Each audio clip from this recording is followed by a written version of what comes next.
السلام علیکم ناظرین کرام، نئی ویڈیو میں آپ کو خوش آمدید کہتے ہیں۔ تین بڑی اہم خبریں اس وقت آ رہی ہیں جو اس ویڈیو میں آپ کے سامنے رکھوں گا۔ پاک فوج کے 5 افسران نے استعفیٰ دے دیا ہے۔ یہ خبر قومی میڈیا پر کیوں نشر نہیں کی گئی؟ یہ اصل معاملہ ہے کیا؟ انتہائی کریڈیبل جرنلسٹ نے یہ خبر بریک کی ہے، جبکہ ثانیہ بہاول نگر کا ایکشن ریپلے ہوا ہے۔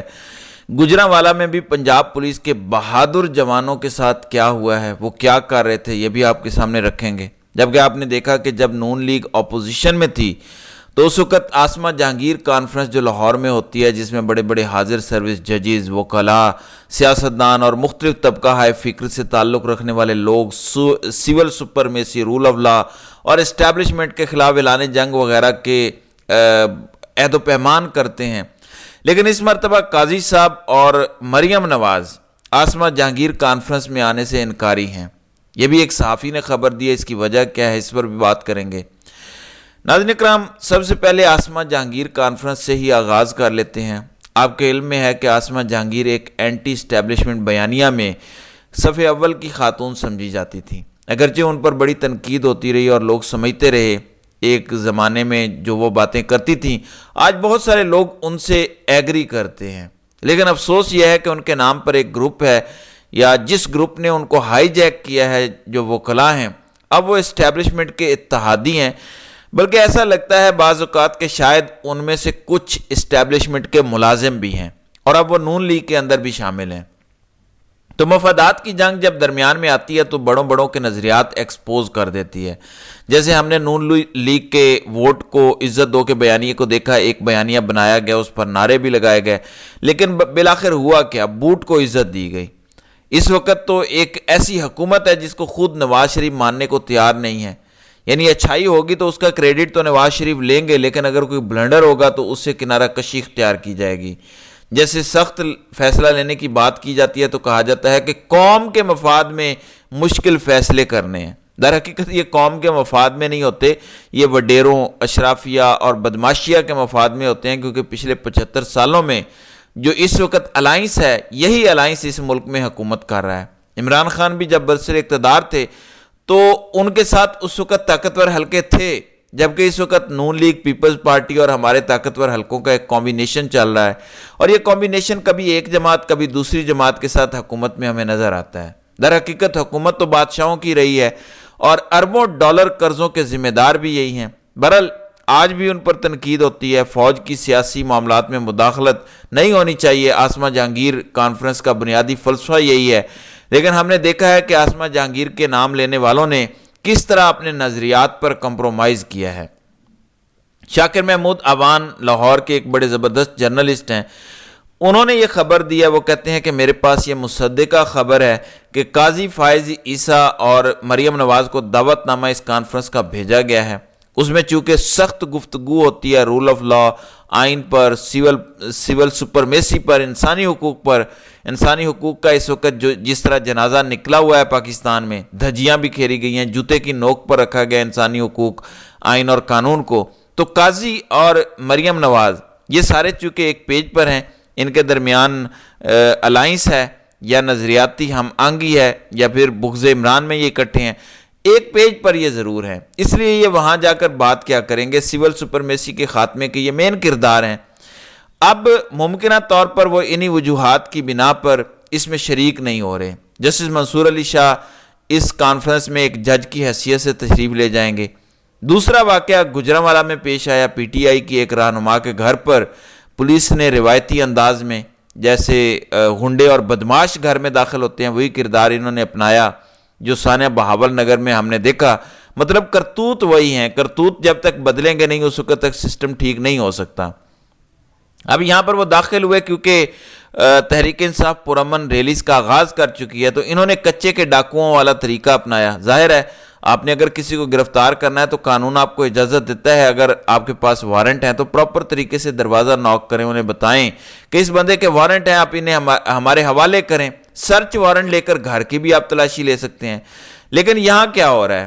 محسن نقوی جب سے ایک بدماش کے روپ میں پنجاب پر مسلط ہوا ہے تو چونکہ پی ٹی آئی کو کچلنا تھا تو چادر چار دیواری کی پامالی سرعام کی گئی۔ اسی غنڈہ گردی اور بدماشی کے خلاف دراصل ووٹ عوام نے 8 فروری کو دیا۔ اگر اب بھی ان کا یہی حال رہا تو انہوں نے اگلے الیکشن میں بھی زیرو ہو جانا ہے، کیونکہ باقی عوام بھی عمران خان کے ساتھ کھڑی ہو جائے گی۔ اب انہوں نے اسی طریقے سے جا کے دروازہ توڑا۔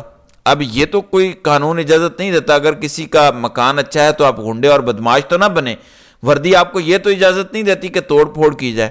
اب اس پر اہل محلہ اکٹھے ہو گئے اور انہوں نے ان بدماش پولیس والوں کو پکڑ لیا۔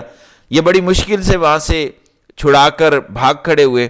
ان کی چھتر پریڈ پراپر نہیں ہوئی جو بہاول نگر میں ہوئی تھی، لیکن لگتا ایسے ہے کہ اب آگے اسی طرح کا کام ہوگا۔ بہاول نگر کے واقعے نے یہی میسج دیا ہے کہ جب تک ان کو جوتے نہیں پڑیں گے یہ ٹھیک نہیں ہوں گے۔ افسوس ہے، بہرحال ایسا ہونا نہیں چاہیے۔ پھر ان پولیس والوں پر یہ بھی الزام ہے کہ وہ سامان لوٹ کے لے جا رہے تھے۔ اب اہل مکہ نے درگت تو ان کی اہل محلہ نے درگت تو ان کی بنانی تھی، لیکن یہ بھاگنے میں کامیاب ہو گئے۔ دوسری جانب ثناء اللہ خان بڑے کریڈیبل صحافی ہیں روزنامہ ڈان کے، انہوں نے یہ خبر دیا کہ 5 فوجی افسران نے ریزائن کیا۔ یہ ذرا آپ سن لیں تاکہ آپ کو حقائق کا علم ہو، یہ ملاحظہ کریں۔ جولائی سے متعارف کرنے کی سفارش کی گئی ہے، تجویز تیار کی گئی، اس کی تفصیلات بتائیں گے، لیکن سب سے پہلے ہم آپ کو بتاتے ہیں جو کیبنٹ کو آج وزارت دفاع کی طرف سے ایک سمری سرکولیٹ کی گئی ہے، جس میں پاک فوج کے جو 5 کے قریب مزید افسران ہیں انہوں نے اپنے عہدوں سے استعفے دے دیے ہیں، اور یہ وزارت دفاع نے اس کی منظوری دے دی ہے۔ آرمی چیف نے بھی یقیناً اس کی منظوری دی ہوگی، اور جس کے بعد اس کو کابینٹ کی منظوری کے لیے بھیجا گیا ہے۔ وفاقی حکومت اس کی منظوری دے گی، اور وفاقی حکومت کابینٹ میں یہ سرکولیٹ ہو گئی ہے، اور امید ہے کل تک اس کی منظوری دے دی جائے گی۔ اور اس میں جو افسران شامل ہیں اس میں ایک لیفٹیننٹ کرنل ہے، 2 کیپٹن ہیں، ایک سیکنڈ لیفٹیننٹ ہے، ایک لیفٹیننٹ ہے، یہ استعفے دینے والوں میں شامل ہے۔ اس کے علاوہ کچھ ٹیکنالوجی افسر ہے اور ایک مجاہد فورس کا سیکنڈ لیفٹیننٹ ہے۔ یہ افسران شامل ہیں جنہوں نے استعفے اپنے دیے، ریزگنیشن دیے ہیں۔ اور اگر ان کے میں نام بھی آپ کو بتا دوں، حالانکہ اس کی ضرورت ہے، لیفٹیننٹ کرنل شوربیل بن ظہور ہے، اس کے علاوہ کیپٹن ثنا حبیب ہے، یہ FNS کی ہیں، ICTO کے ہیں، اس کے علاوہ کیپٹن سعیدہ خورشید ہیں، لیفٹیننٹ حفظہ سمیر فاروق ہیں۔ تو یہ اس میں خواتین بھی شامل ہیں، لیفٹیننٹ عبد المعیز حسن خان ہیں، یہ مجاہد ہیں، انہوں نے بھی استعفیٰ دے دیا ہے پاک فوج سے۔ اور ان کے استعفے فیڈرل گورنمنٹ، کیونکہ یہ ایک جو ہے اس کو روٹین کا میٹر بھی آپ کہہ سکتے ہیں، کیونکہ ہوتا یہ ہے کہ اس لیول کے جتنے بھی افسران ہیں لیفٹیننٹ یا کیپٹن سے لے کر 3 سٹار یا 4 سٹار جنرل تک، ان کے ریزگنیشن یا ان کی جو ریٹائرمنٹ کے حوالے سے ہوتی ہے قبل اس کی منظوری وفاقی حکومت سے لی جاتی ہے۔ تو ایک اس کو روٹین کا میٹر بھی دے سکتے ہیں، لیکن یہ کیبنٹ میں آج سرکولیٹ ہوئی ہے جس کی منظوری دی جائے گی۔ لیکن اس کو اگر وہ سابق جو کور کمانڈر منگلا ہے ان کے قبل از وقت ریٹائرمنٹ سے میرے خیال میں اس کو جوڑنا ٹھیک نہیں ہے، یہ ایک روٹین کا میٹر ہو سکتا ہے، کیونکہ اتنی بڑی فوج ہے لاکھوں کی تعداد میں، تو اس میں اس قسم کے واقعات ہو سکتے ہیں۔ وجوہات اس سمری میں نہیں دی گئی ہیں، لیکن یہ تفصیلات ضرور ہیں کہ انہوں نے استعفے دیے ہیں فوج سے، اور ان کے باقاعدہ استعفے جو منظور کیے گئے اس کی۔ جی، اب ثناء اللہ خان جن کا ڈان نیوز سے تعلق ہے، انہوں نے بتایا کہ 5 افسران ہیں، یہ ان میں کرنل ہیں، 2 کیپٹن ہیں، ایک لیفٹیننٹ ہے، ایک سیکنڈ لیفٹیننٹ ہے، انہوں نے ریزائن دیا ہے اور ان کا یہ رائٹ ہے کہ یہ استعفے دیں۔ بیچ میں ناظرین اکرام ایک بات میں بتاتا چلوں قاضی صاحب کے حوالے سے، جو میں نے پہلے بتایا کہ آخر عاصمہ جہانگیر کانفرنس کے اندر وہ کیوں نہیں جا رہے۔ میرا یہ اندازہ ہے کہ ایک جوڈیشل پیکج، ہمارے اسلام آباد کے سینئر رپورٹرز کا بھی یہ کہنا ہے کہ ایک جوڈیشل پیکج آ رہا ہے جس کے اندر قاضی صاحب کی مدت ملازمت میں توسیع ہو سکتی ہے۔ عرفان قادر نے تو اب اس کی باقاعدہ تصدیق کر دیا ہے کہ یہ خبر سچ ہے۔ تو اگر قاضی صاحب کی ایکسٹینشن ہوتی ہے تو سمجھا جا رہا ہے کہ شاید یہ بھی وجوہات اس کے پیچھے ہیں۔ باقی اگر وہ جائیں بھی تو انہوں نے آئین جمہوریت قانون پہ بھاشن کی حد تک تو بات کرنی ہے، لیکن قانون انسانی حقوق کی پامالیاں جو ان کے دور میں ہوئی ہیں، ان کے آنے کے بعد جس طرح آئین قانون اور انسانی حقوق کی دھجیاں بکھری ہیں پاکستان کی تاریخ میں، اس طرح کے واقعات نہیں ہوئے۔ یعنی ایسے لگتا ہے کہ قاضی صاحب کے چیف جسٹس بننے کے بعد سب کو لائسنس مل گیا ہے کہ جو مرضی کرو۔ تحریک انصاف کے ساتھ جس کا نام جڑا ہے اس کے ساتھ جو مرضی کرو، آپ کو کوئی پوچھنے والا نہیں ہے۔ جبکہ 6 ججز کے خط کا معاملہ بھی میٹھی پاؤ فارمولے کے تحت دبنے جا رہا ہے۔ بہرحال آئندہ آنے والے دنوں میں مزید اس حوالے سے کیا ہوتا ہے اس پر ہم اگلی ویڈیو میں بات کریں گے۔ تو ناظرین اکرام، آپ کی اس ویڈیو کے حوالے سے کیا رائے ہے؟ آپ اپنی رائے کا اظہار کامنٹ سیکشن میں ضرور کیجیے گا۔